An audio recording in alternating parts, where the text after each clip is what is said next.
Happy Friday and welcome to the studio of Carini Arts. Please check out CariniArts.com for my shop, my blog, my podcast. Today, I want to talk about procrastination. It's one of the things that affects almost all of us. Does it affect you, Braska? Braska's over here wanting to say hello or at least put her butt in the face of the camera, as cats do. But procrastination. It's funny, I always post little memes on Facebook about procrastination, and people joke about how they feel so attacked by it. It's something that people really resonate with.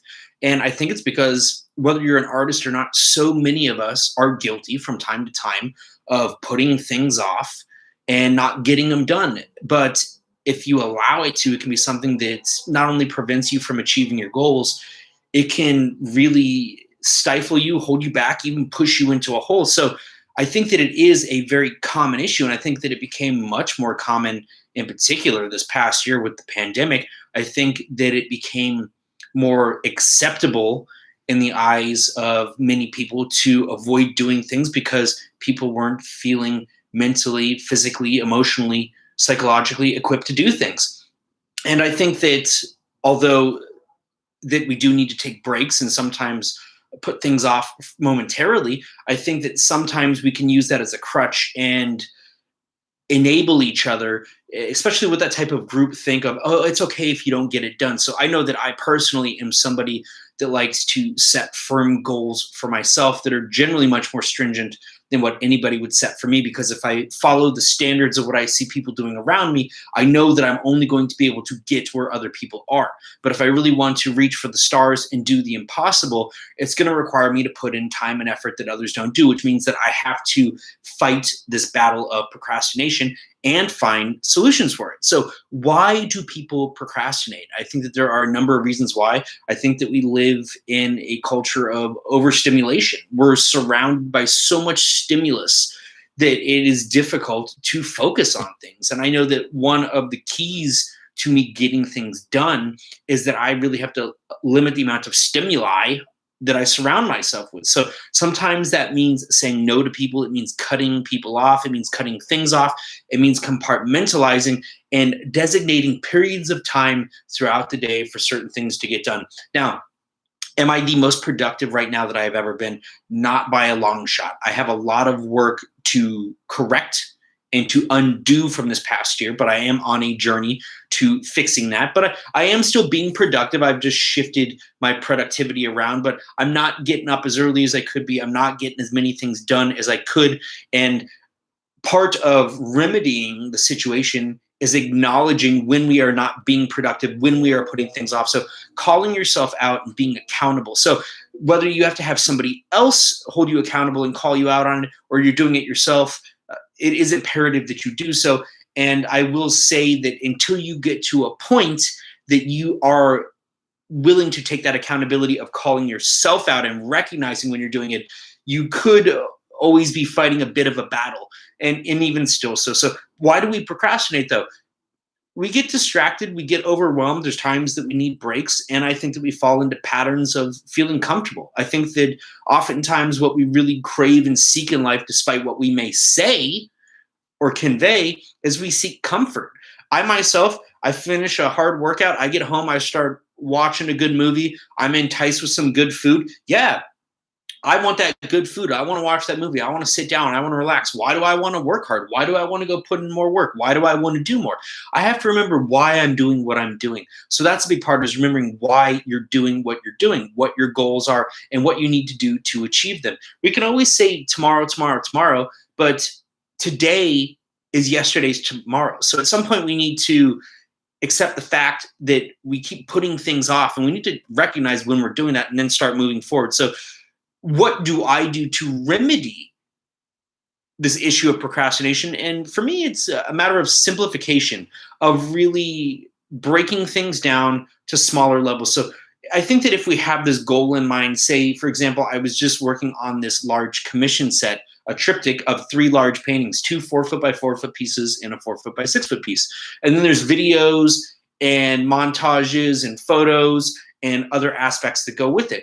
Now, when I started this and I look at the end goal or what I need to do, it can be very overwhelming to look at that from down here, from the starting point.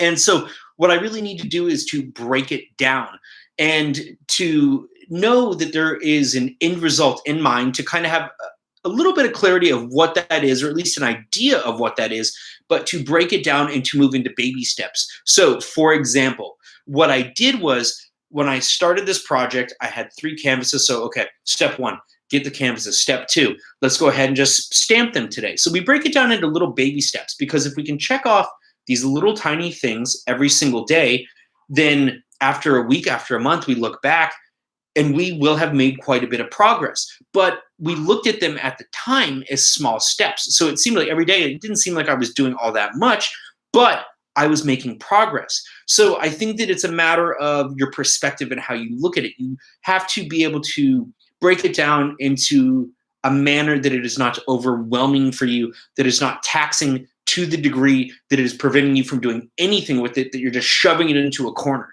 And I think that this is good advice for breaking down the projects that you're working on, because one of the things that I hear from a lot of artists on my social media platforms is that they'll start a project and they will not finish it. So I think that oftentimes what they're dealing with is a number of things. It could be perhaps some people like to leave things sort of undecided. I was even having this conversation with a friend and my roommate, because they always leave the cabinets open. And I said, why is it so hard to remember to close the cabinets? And they couldn't really articulate it. But after diving deeper, they mentioned something about how it felt very definitive when they did. It felt like by leaving it open, that there was this ability to breathe, and like it wasn't this foregone conclusion of sorts. And I know it sounds so weird in the context of cabinets, but I started to realize this is a very real thing. People not wanting to end things or finish things, leaving them open. So essentially the idea of leaving a window open or leaving a door open for possibility. But if you want to get things done, if you want to achieve your goals, you're probably going to have to get things done at your job, whatever you're doing. You're going to have to get some things done. So if you feel that way, if you struggle with that, how do you get it done? And it comes back to this idea of breaking it down into the simple steps. So again, I got my canvases. So day 1, maybe we just stamp them.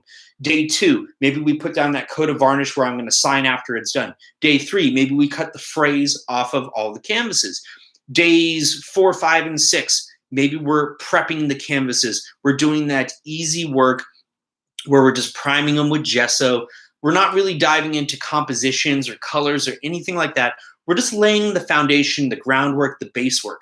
And what I've found, and I've caught myself doing this a number of times, there will be times that maybe I even over prime my pieces.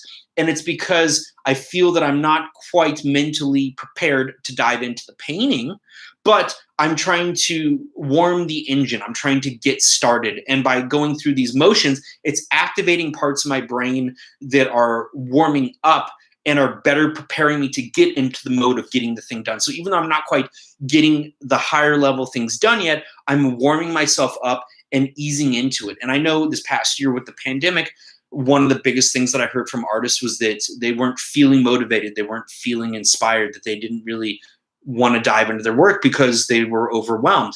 And I was feeling the same way. But I looked at it and I saw the opportunity and I said, hey, if I'm feeling blue, then I need to change my perspective. I'm going to do something that reflects how I'm feeling right now. I'm going to work with these blues, these grays, these ways that I'm feeling right now.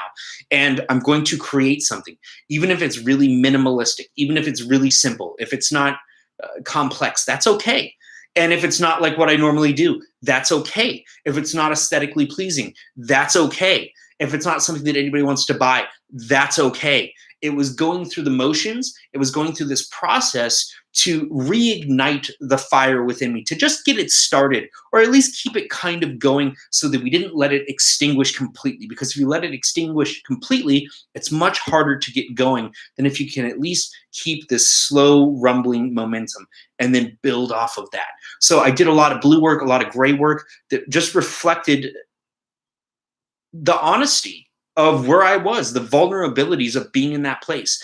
And if you're reflecting that vulnerability, that honesty, it's a beautiful thing. And for me to try to make work that I wasn't feeling at that time would have been counterproductive and counterintuitive. It wouldn't have made sense. So it is imperative that you work with what you are feeling when you are feeling it. And that includes some of these dark times, these difficult periods. And it's okay to have those because we all do. And I would never be able to get to these ups, to these other periods without those low periods. So in that period where I might be inclined to procrastinate and put things off, I had to recognize the opportunity and see that one of the opportunities there was to check off little boxes, and not only to aid other artists in the process, but to just get my engine going and start moving forward in that regard. So again, breaking it down into those simple steps. So again, with these canvases, so after the gessoing process, when we do finally move in, then we'll do the underpainting process where we'll put in some of the blues, just solid blues, what's called a toned ground. And I do demos and tutorials here on Facebook. I'll be doing more of them, also on YouTube and Instagram. So on all these different platforms that I'm on, you can check those out as well. But going through those steps. So again, as I've mentioned already, I checked off a number of boxes before I really even started diving into the depths of the painting itself. So then we finally get to this point where I have warmed myself up, and then I'm able to dive into my active underpainting and the more aggressive stages of the painting, which are the things that obviously when I post videos and demos and tutorials and things like that, the things that more people get to see, the things that people find more interesting. But I warmed myself up and I eased into it by taking these simple steps. And by doing that and by holding myself accountable to do one little step a day, I was able to say, hey, maybe I don't feel the most productive, but I'm getting something done. I'm making progress. So again, it's not necessarily a matter of making great strides in progress, although some people do thrive on putting things off to the end and procrastinating and then just diving full force into it because they're pushed into it. They have no other choice. But I'm telling you, you can lighten the burden, you can lighten the load by taking these small steps, checking things off. It'll make your life much easier. And then you can use that extra time to do other things, to do more projects, to complete more. So if you have not finished the work that surrounds you right now, whatever it may be, if you have a bunch of canvases in the corner of your studio right now, I am going to task you and challenge you to take little steps each day until you get one of those pieces done. And then I want you to come on here and I want you to show me what you got done. I want you to tell me about it and tell me what steps that you took. And then I want you to do the next piece. And it really is a matter of breaking things down. I know it's not always easy, but I'm telling you, this works because I'm somebody that is at times a master procrastinator. And this has absolutely helped me on my creative journey. Being a professional artist, I do have deadlines from time to time. When I set commissions, when I have projects, I am a firm believer in under-promising and over-delivering. So I calculate how much time I think it will take. I pad that time. That takes off some of the pressure, little baby steps each day. And I find that almost always I am done well before my deadline because of these steps that I've taken. So I'm hoping that they work for you. I challenge you to at least try them out. They may not be for everybody. I know we're all different on our creative journeys. We have different processes, different ways of working, but I'm telling you, this should be able to help you in some capacity on your journey. So give it a shot. Let me know your thoughts on procrastination, what you're procrastinating on right now, and why you're procrastinating. Sometimes it's that fear of completion. Sometimes I think it's a fear of failure, but sometimes it's also a fear of success and seeing what we may be capable of. Just something to think about. So check it out and join me, Carini-arts.com. Join me on my other platforms, and I will talk to you next time. Happy Friday.